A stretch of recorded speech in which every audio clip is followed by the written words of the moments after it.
Syukur Alhamdulillah, akhirnya mak Tita masuk Islam. Rasa macam mimpi saat ni. 7 tahun Mak Alaf tak pernah berani nak ajak mak. Mak, pengorbanan mak besar sangat. Ketika Tita mencari jiwa, mak benarkan Tita masuk Islam. Tak ada balasan yang dapat dibalas mak. Terima kasih mak. Seorang ibu yang hanya nak lihat anaknya bahagia. Besar pengorbanan mak. Hanya mampu berdoa ketika di umrah 12 hari. Doa, ya Allah berikanlah hidayah kepada ibuku, bukalah pintu hatinya.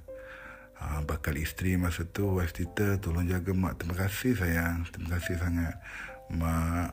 Sentiasa mak, saya nak mak sentiasa bersama saya mak. Walaupun di luar nampak bahagia dan happy, di lubuk hati tu sentiasa mendoakan hidayah mak. Mak yang terbaik di dunia mak. Saya sayang mak. Dengan kecaman dan ancaman dari keluarga sendiri ya, yang kata masuk Islam kena tukar nama bapa, macam-macam. Dengan berkat doa mak dapat berkahwin, dapat pula menantu yang betul-betul sayangkan mak. Mak pula sayangkan dia sangat-sangat.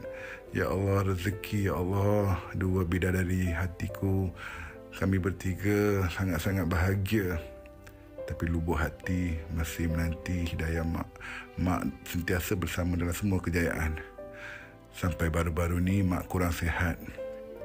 Mak dengan nada bergurau, kata kalau mak dah tak ada nanti, Mika dengan Muni jaga diri. Saya tak nak kehilangan mak. Saya nak mak sentiasa bersama saya mak. Saya beranikan juga diri.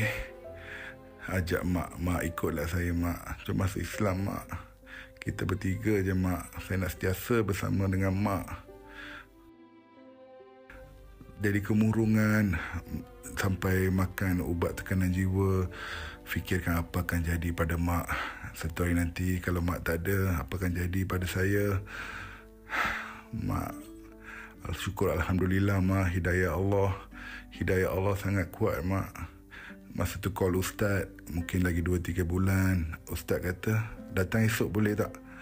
Rasa macam semuanya berjalan dengan sendiri. Dengan hidayah Allah memang hebat.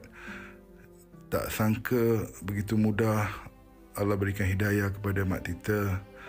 Terima kasih mak. Terima kasih sayang. Murni Azwar yang menjadi menantu yang sangat baik, yang memberikan segala kebahagiaan.